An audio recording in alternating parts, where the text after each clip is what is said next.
جو لامکاں پر حضور پہنچے، اٹھا دیے رب نے سارے پردے، اٹھا دیے رب نے سارے پردے، ہے مصطفیٰ اور بس خدا ہے مصطفیٰ اور بس خدا ہے کہ آج معراج مصطفیٰ ہے۔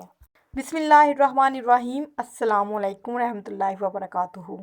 پروفیسرز لیکچر میں آپ لوگوں کو خوش آمدید کہتی ہوں۔ آج بہت اہمیت والا دن ہے، اہم دن ہے، وہ اس لیے کہ آج 27 رجب آخری نبی صلی اللہ علیہ وآلہ وسلم خاتم النبیین کو معراج ملی۔ معراج جو ہے وہ ایسا ٹاپک ہے جس پہ ہر شاعر نے، ہر ادیب نے بات کی ہے، وہ چاہے شاعر جو ہے وہ فارسی کا ہے، چاہے اردو کا ہے، چاہے انگلش کا ہے، چاہے پنجابی کا ہے۔ یہ ایسا معجزاتی واقعہ ہے جو کہ آج سے پہلے، یعنی 27 رجب سے پہلے جب نبی کریم صلی اللہ علیہ وسلم کو ملی، اس سے پہلے یا اس کے بعد جو ہے وہ کہیں بھی رونما نہیں ہوا اور نہ ہوگا۔ ایک بات جو اہم بتاتی چلوں کہ حضور اکرم صلی اللہ علیہ وآلہ وسلم کو بہت بار معراج ہوئی۔ جسمانی جو معراج ہے وہ نبوت کے 11ویں سال یعنی ہجرت سے 2 سال پہلے ہوئی، اور اپنی ہمشیرہ جو کہ ان کے حضرت علی کی جو بہن تھی، چچا ابو طالب کی جو بیٹی تھی ام ہانی، ان کے گھر سے ہوئی تھی، اور یہ 27ویں رجب کی شب تھی اور پیر کا دن تھا۔ سب سے پہلے تو میں بتاتی چلوں کہ معراج کا مطلب کیا ہے۔ معراج کے معنی ہیں بلندی، عروج، بہتر اور بالا۔ اصطلاح میں معراج سے مراد ہے کہ اللہ پاک کا حضور اکرم صلی اللہ علیہ وآلہ وسلم کو زمین سے عرش معلیٰ پر بلوانا اور دیدار کرنا، اور حضور اکرم صلی اللہ علیہ وآلہ وسلم کا عرش معلیٰ پر جانا اور راز و نیاز کرنا، یہ معراج ہے۔ اب معراج ہوا کیوں؟ اصل کیا واقعہ تھا؟ کیا اس کے پہلے کیا پہلو تھا جس کی وجہ سے معراج جو ہے اللہ پاک نے ضروری سمجھا؟ عام الحزن یعنی غم کا سال، جس سال حضرت خدیجہ الکبریٰ نبی کریم صلی اللہ علیہ وآلہ وسلم کی محبوب بیوی جو تھیں، اور آپ کے جو محبوب چچا جان تھے ابو طالب، ان کا انتقال ہوا، اور نبی کریم صلی اللہ علیہ وسلم بہت زیادہ رنجیدہ ہو گئے۔ ٹھیک ہے، پھر اللہ پاک نے ان کو معراج کے لیے بلوایا۔ اب سوال یہ ہے کہ مطلب کہ جب نبی کریم صلی اللہ علیہ وسلم واپس آتے ہیں معراج سے واپسی پر، تو آپ صلی اللہ علیہ وسلم بتاتے ہیں، سارا واقعہ بیان کرتے ہیں، تو کافر جو ہیں وہ ہنسی اور ٹھٹھا کرتے ہیں۔ تو کچھ جو مطلب کہ کافر ہیں وہ کہتے ہیں کہ یہ خواب ہے اور حقیقت نہیں ہے، لیکن یہ کوئی خواب نہیں تھا، یہ بالکل حقیقت تھی۔ پیارے آقا نبی کریم صلی اللہ علیہ وآلہ وسلم جب اپنے بستر پر لیٹے ہوئے تھے تو جبرائیل علیہ السلام آئے دبے قدموں، اور کوئی آہٹ کیے بغیر آپ کو جگایا، اپنے ساتھ لے کر گئے۔ اب آپ کے پاس سواری کون سی تھی؟ تو آپ صلی اللہ علیہ وسلم کے پاس ایک براق جو تھا، وہ جانور جو کہ جنت سے آیا تھا، جنت پاک سے آیا تھا، وہ سفید رنگ کا جانور جو کہ گدھے سے کہتے ہیں کہ بڑا اور خچر سے چھوٹا، سفید رنگ کا، ٹھیک ہے، جس پر نبی کریم صلی اللہ علیہ وسلم سوار ہوئے اور 7 آسمانوں کا جو سفر تھا وہ طے کیا۔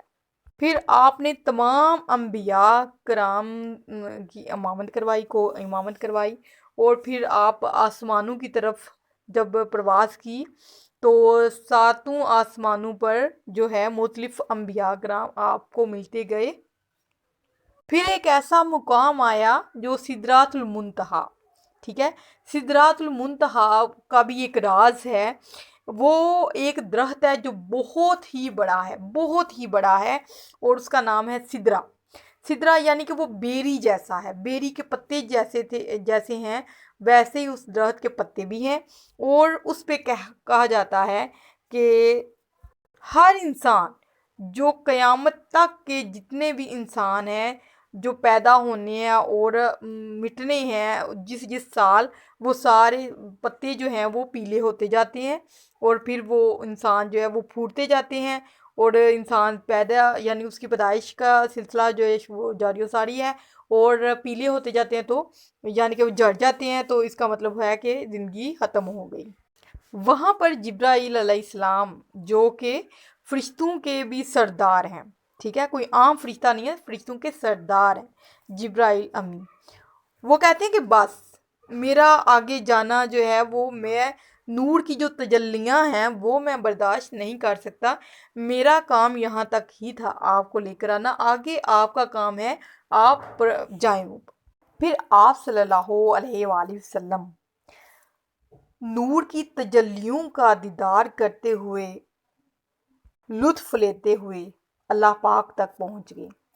پھر ان میں جو راز و نیاز ہوئے، اللہ تعالیٰ کی جو دیدار اللہ پاک نے کیا اپنے پیارے محبوب کا، کیا کہنے اس کے۔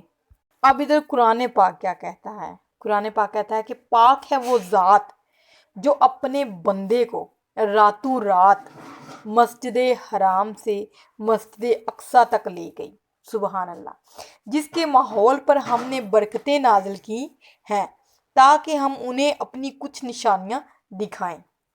بے شک اب یہاں پر تفسیرات، کچھ روایات ہیں کہ جب نبی کریم صلی اللہ علیہ وآلہ وسلم عرش معلیٰ پر جاتے ہیں تو وقت، دنیا میں جو وقت ہے وہ رک جاتا ہے، وہ جدھر کی دنیا ہے ادھر ہی ٹھہر جاتی ہے، ادھر ہی رک جاتی ہے، اس میں جان سی ایک قسم کی جان جو تھی وہ چلی گئی، روح، اور جو جسم تھا وہ بالکل بے جان ہو گیا، یعنی جو کائنات ہے اس کی روح جب نکل گئی تو کائنات جو ہے وہ بالکل ساکت ہو گئی، بے جان ہو گئی۔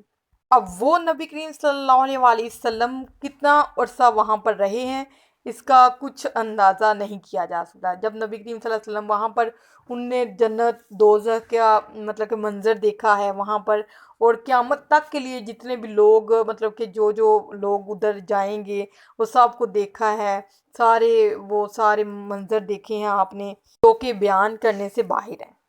جو لوگ کہتے ہیں معاذ اللہ نبی کریم صلی اللہ علیہ وسلم صرف بشر ہیں، اور جن لوگوں میں یہ دماغ میں فطور ہیں کہ معاذ اللہ جو نبی کریم صلی اللہ علیہ وآلہ وسلم ہیں فرشتے ان سے افضل ہیں، حالانکہ نبی کریم صلی اللہ علیہ وآلہ وسلم نے فرشتوں کی جماعتوں کو وہاں پر جو امامت کروائی۔ اور جو لوگ ان معجزات کو عقلی بنا پر پرکھنا چاہتے ہیں تو میرے خیال میں تو وہ بالکل ناکام ہو کر واپس لوٹیں گے، اور کفر و شرک میں ہی پڑیں گے، اور تو کچھ نہیں ہوگا۔ پھر نبی کریم صلی اللہ علیہ وآلہ وسلم جب واپس آتے ہیں معراج شریف سے، تو آپ کا جو دروازہ ہے، جو کنڈی جس کو کہتے ہیں، وہ ایسے ہی ہل رہی تھی، یعنی کہ وقت جو تھا تھم گیا تھا، پانی ایسے ہی ابھی نیم گرم جس کو کہتے ہیں وہ تھا، اور بسر مبارک جو تھا وہ بھی ایسے ہی ابھی گرم تھا۔